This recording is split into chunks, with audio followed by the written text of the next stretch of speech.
السلام علیکم۔ نصاب کیا ہوتا ہے اور صاحب نصاب کسے کہتے ہیں؟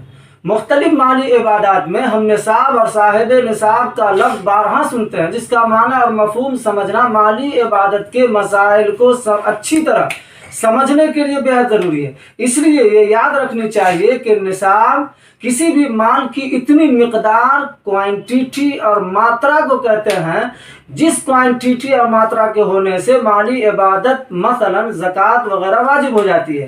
گویا نصاب اسلام کی نظر میں مالداری کی علامت اور پہچان ہے، یعنی جس کے پاس جس مال میں نصاب کے برابر مال ہوگا اس میں وہ آدمی مالدار کہلائے گا اور اس پر زکوٰۃ واجب ہوگی۔ مثال کے طور پر چاندی میں زکوٰۃ واجب ہونے کے لیے 200 درہم یعنی 52.5 تولہ، جو موجودہ وزن میں 612 گرام 35 اشاریہ ہوتا ہے، اسی کو نصاب کہتے ہیں، اور جس کے پاس یہ نصاب ہوتا ہے اسی کو صاحب نصاب کہتے ہیں۔